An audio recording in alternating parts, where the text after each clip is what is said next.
All right, let's try to one take this. Now, had it in my head, I wanted to go to New Haven to try some New Haven pizza. We are on Sunrise Highway right now. This is Long Island East to West Highway, probably the biggest east to west highway. One of them, at least anyway, at least definitely on the south shore of Long Island. So I'm starting in the south shore of Long Island where I live, which is a couple of miles from the city, and going all the way to a town called Port Jefferson, which took over an hour to get to, probably about an hour and 15, 20 minutes. We went east to west. Now we're heading north. So I have to, I guess, make the way up the entire, I guess, width of Long Island. So about halfway out and the full way up, and we're still heading north here. You'll see it's starting to open up. Where I live, it's a little bit more urban infrastructure, a lot more buildings, a lot more city type things. But then as we get out, this is the highway, so it doesn't really matter. But as we get further out, I guess closer to, this is an area of Long Island that I very rarely go to, so it just felt complicated to get to. Not complicated, it's just different. See, this guy almost wanted to get T-boned, but either way, we're out in the country now, at least country from what I know.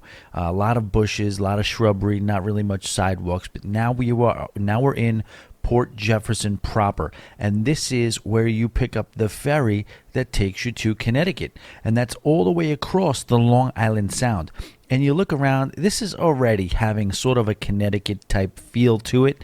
This is not the Long Island I know. This is our ship. So I'm getting on a ferry. I've never done this before. Curb to ship. It was probably about 20 minutes. Very, very easy process as you pull on one by one. Very orderly fashion. I just did not know what to expect. It was actually pretty cool. I mean, I know what you're thinking. This is for pizza. You're trying to go get some pizza from New Haven. You live in New York and you're taking a three-legged trip traversing the Long Island Sound to get some Connecticut pizza. But yeah, the answer is yes. That's what I wanted to do. That's what we did. So now, I thought you just stay in your car, but this thing has a bar on it. You get out of your car, you move freely as you see fit. You got the sailboats. I obviously had to get a gratuitous time-lapse shot. You guys know what we did here. So look at all these beautiful boats. Now we are going to, like I said, go all the way across the Long Island Sound. Took about an hour and 15 minutes, and we got a little bit of an aft shot here. You have a bunch of cars, and then right off the aft portion of the ship, you get a beautiful, beautiful perspective look-back shot on Long Island as we leave and make our way across the Sound to Connecticut. A little shout-out to the muster stations right here. We love that. And a little map, and then now we're back in the car because we've gotten to Connecticut. All right, get ready for some pizza, right? No, not yet. We still have a little bit of a ways to go. So I landed here in Bridgeport, Connecticut, but all the pizza, all the action, all the fuss is in New Haven. So I had to go another about 30 miles north. That's right, north, away from the city, because this was a one-way ferry trip. I was not going to do it both ways. I'm going to just drive home from Connecticut, which was about an hour and 45 minutes. No problem. But, yeah, took about another 25 to 35 minutes. I forgot I didn't time it, but it is what it is. But we are getting closer to that beautiful pizza in New Haven. Yale Stadiums, I don't know what that's about. I don't know what kind of year they had this year, but it is what it is. So we're here. That is MLK Boulevard, downtown New Haven. We're looking to get to Wooster Street, and this is Sally's A Beats. That's what they call it. It says a pizza. It's pronounced a beats. Can you imagine what happened to me? Sally's had no room for me.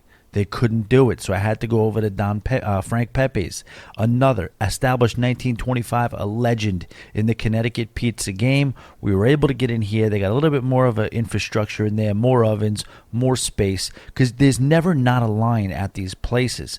It's out of control. You just walk around, and there's a line everywhere, whether it's the pastry shop.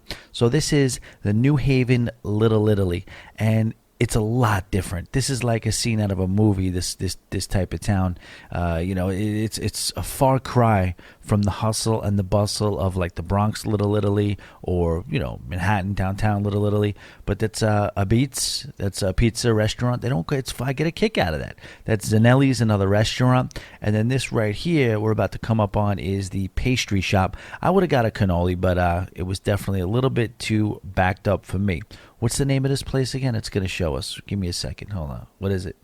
There you go. It's Libby's Italian Pastry Shop. But look at that line. And then here we go. There's the magic. Nice and ready. I mean, that is out of control. So my answer is, it's not, what do you want me to say? It's not my exact type of pizza. It was absolutely delectable. That's the pizza that I got. Notice they just roast tomatoes and put some cheese on there on a very, very well done crust. I absolutely love the crust. The crust bites back at you, if you will. And they have a signature clam pizza. Again, my type of pizza is a very saucy pizza. It's not what this is. Not the New Haven style, at least not the Frank Pepe style. That's why I really wanted to try Sally's. Sally's seems to be like it's going to be my slice. The guy was very apologetic, but he just couldn't do it. I was very, very sad. He's like, listen, we're one of the busiest pizza places in the world. I would love to be able to get you in, but the line is forever, and there's nothing I could do. I offered him $200 for a slice. I even went back to check to see how it was going on, see what's going on, and at the end there was still a line. It was just out of control. I don't know what you can do, but the guy was a gentleman. Can you imagine? Free of charge, he sent me home with these little packaged up to-go pizzas. And I thought that was really cool. Now, it's not quite like having the real thing, but I did bring it home. And, of course, I wasted no time getting it in the oven. And that is it. That is a good-looking pizza, ladies and gentlemen. Sauced up, ready to go. Guys, thanks for watching. I'm back home safe.